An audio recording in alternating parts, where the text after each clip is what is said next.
Le troisième secret de Fatima, interprétation théologique par le cardinal Ratzinger suite. La conclusion du secret rappelle des images que sœur Lucie peut avoir vues dans des livres de piété et dont le contenu provient d'anciennes intuitions de foi. C'est une vision consolante qui veut qu'une histoire de sang et de larmes soit perméable à la puissance de guérison de Dieu. Des anges recueillent sous les bras de la croix le sang des martyrs et irriguent ainsi les âmes qui s'approchent de Dieu. Le sang du Christ et le sang des martyrs doivent être considérés ensemble.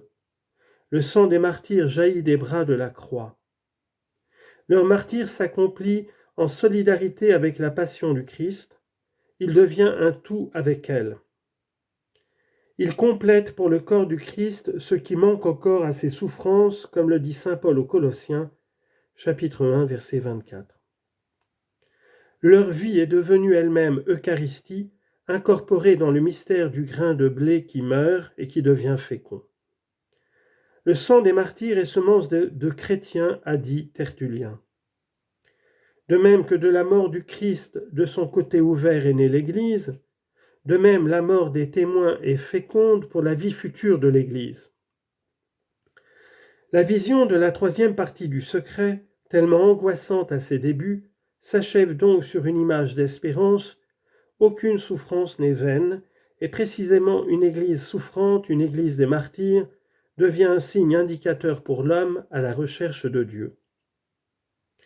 Dans les mains amoureuses de Dieu sont accueillies non seulement les personnes qui souffrent comme Lazare, qui a trouvé une grande consolation et mystérieusement représente le Christ. Lui qui a voulu devenir pour nous le pauvre Lazare. Mais il y a plus encore, des souffrances des témoins provient une force de purification et de renouveau, parce qu'elle est une actualisation de la souffrance même du Christ et qu'elle transmet aujourd'hui son efficacité salvatrice. Nous sommes ainsi arrivés à une ultime interrogation. Que signifie dans son ensemble, dans ces trois parties, le secret de Fatima ? Que nous dit-il à nous ? Avant tout, nous devons affirmer avec le cardinal Sodano, les situations auxquelles fait référence la troisième partie du secret de Fatima semblent désormais appartenir au passé. Dans la mesure où des événements particuliers sont représentés, ils appartiennent désormais au passé. Ceux qui attendaient des révélations apocalyptiques excitantes sur la fin du monde et sur le cours futur de l'histoire en seront déçus.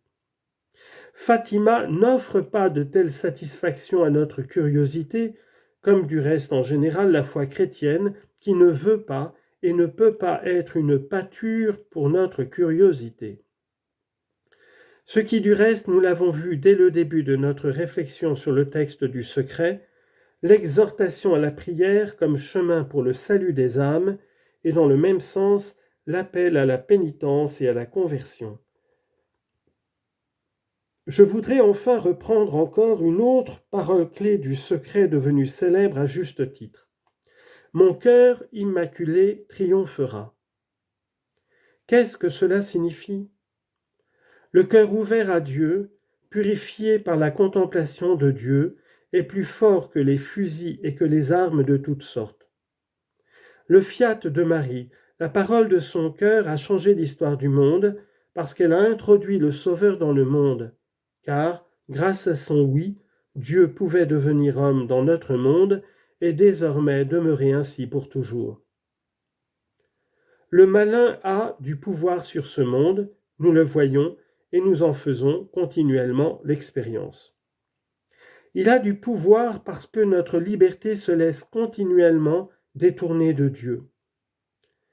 Mais depuis que Dieu lui-même a un cœur d'homme et a de ce fait tourné la liberté de l'homme vers le bien, vers Dieu, la liberté pour le mal n'a plus le dernier mot. Depuis lors s'imposent les paroles « Dans le monde, vous trouverez la détresse, mais ayez confiance, moi, je suis vainqueur du monde. » Jean chapitre 16, verset 33. Le message de Fatima nous invite à nous fier à cette promesse. Joseph cardinal Ratzinger, préfet de la Congrégation pour la doctrine de la foi, qui deviendra le pape Benoît XVI. Que le Seigneur nous bénisse tous et qu'il nous accorde par l'intercession de Notre-Dame de Fatima la grâce de la pénitence, de la repentance, de la contrition pour le salut de nos âmes et celle du monde entier. Amen.